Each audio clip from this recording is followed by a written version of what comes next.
بیوی سے اسلامی طریقوں سے ہمبستری کرنا کوئی شرم یا ممنوع موضوع نہیں، بلکہ یہ ایک پاکیزہ، باوقار اور عبادت کے درجے تک پہنچنے والا عمل ہے جب اسے شریعت کے اصولوں، نیت کی درستگی اور باہمی احترام کے ساتھ انجام دیا جائے۔ اسلام ایک مکمل دین ہے جو انسان کی روح، جسم اور جذبات تینوں کی رہنمائی کرتا ہے۔ اسی لیے میاں بیوی کے تعلق کے بارے میں بھی واضح، متوازن اور فطرت کے عین مطابق ہدایات عطا کی گئی ہیں۔ قرآن مجید میں اللہ تعالیٰ نے میاں بیوی کے تعلق کو محبت، سکون اور لباس کی تمثیل کے ساتھ بیان فرمایا۔ قرآن مجید کی سورۃ البقرہ 187 ارشاد باری تعالیٰ ہے، ہن لباس لکم وانتم لباس لہن، یعنی بیویاں تمہارے لیے لباس ہے اور تم ان کے لیے لباس ہو۔ اسلامی مفسرین فرماتے ہیں کہ لباس انسان کے جسم کے قریب ترین چیز ہوتی ہے، سردی گرمی سے بچاتی ہے، عیب چھپاتی ہے اور زینت بھی ہوتی ہے۔ یہی مفہوم میاں بیوی کے تعلق میں بیان کیا گیا ہے کہ یہ تعلق صرف جسمانی نہیں بلکہ جذباتی، ذہنی اور روحانی بھی ہے۔ اسلام میں ہمبستری کا آغاز نیت اور دعا سے ہوتا ہے۔ نبی کریم صلی اللہ علیہ وسلم نے فرمایا، لو ان احدکم اذا اراد ان یأتی اہلہ فقال بسم اللہ اللہم جنبنا الشیطان وجنب الشیطان ما رزقتنا۔ یہ حدیث بخاری شریف اور مسلم شریف میں موجود ہے، یعنی جب تم میں سے کوئی اپنی بیوی کے پاس جائے تو یہ دعا پڑھے کہ اے اللہ ہمیں شیطان سے بچا، اور جو اولاد تو ہمیں عطا فرمائے اسے بھی شیطان سے محفوظ رکھ۔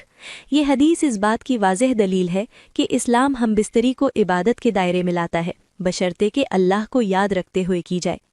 اسلامی طریقے سے ہمبستری میں زبردستی، جبر یا عورت کی ناپسندیدگی کی کوئی گنجائش نہیں۔ نبی کریم صلی اللہ علیہ وسلم کا طرز عمل انتہائی شفقت، نرمی اور محبت پر مبنی تھا۔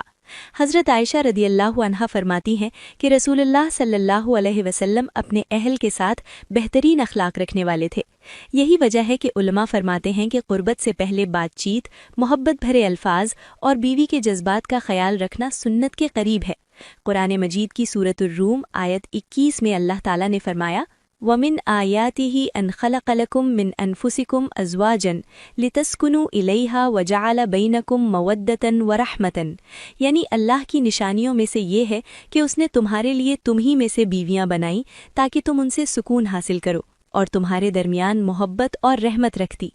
یہ آیت واضح کرتی ہے کہ ازدواجی تعلق کا اصل مقصد سکون، محبت اور رحمت ہے، نہ کہ صرف خواہش کی تکمیل۔ اسلامی شریعت میں یہ بھی تعلیم دی گئی ہے کہ مرد کو بیوی کی جسمانی اور ذہنی کیفیت کا خیال رکھنا چاہیے۔ حدیث میں آتا ہے، اذا جامع احدکم اہلہ فلا یعجلھا، یعنی جب تم میں سے کوئی اپنی بیوی سے قربت اختیار کرے تو جلدی نہ کرے۔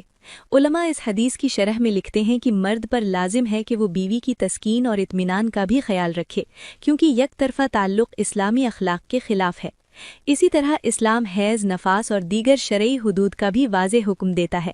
قرآن مجید کی سورۃ البقرہ آیت 222 میں اللہ رب العزت نے فرمایا، قُلْ هُوَ أَذًى فَاعْتَزِلُوا النِّسَاءَ فِي الْمَحِيضِ، یعنی حیض کے دوران عورتوں سے الگ رہو۔ یہ حکم عورت کی صحت، عزت اور پاکیزگی کی حفاظت کے لیے ہے، نہ کہ کسی قسم کی محرومی کے لیے۔ اسلامی طریقے سے ہمبستری کا ایک اہم پہلو یہ بھی ہے کہ رازداری رکھی جائے۔ نبی کریم صلی اللہ علیہ وسلم نے فرمایا کہ قیامت کے دن بدترین لوگوں میں وہ ہوگا جو اپنی بیوی سے قربت کے بعد اس کے راز لوگوں میں بیان کرے۔ یہ حدیث ہمیں سکھاتی ہے کہ ازدواجی تعلق انتہائی نجی اور مقدس امانت ہے۔ آخر میں یہ سمجھنا ضروری ہے کہ اسلام میں ہمبستری کوئی گناہ نہیں بلکہ حلال طریقے سے کی جائے تو باعث اجر ہے۔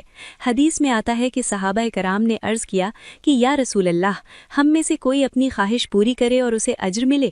آپ نے فرمایا، ہاں، اگر وہ حرام میں پوری کرتا تو گناہ ہوتا، جب حلال میں پوری کرتا ہے تو اجر ملتا ہے۔ بس بیوی سے اسلامی طریقوں سے ہمبستری کا مطلب یہ ہے کہ نیت پاک ہو، دعا کے ساتھ آغاز ہو، محبت، نرمی اور باہمی رضامندی ہو، شرعی حدود کی پابندی ہو اور رازداری کو قائم رکھا جائے۔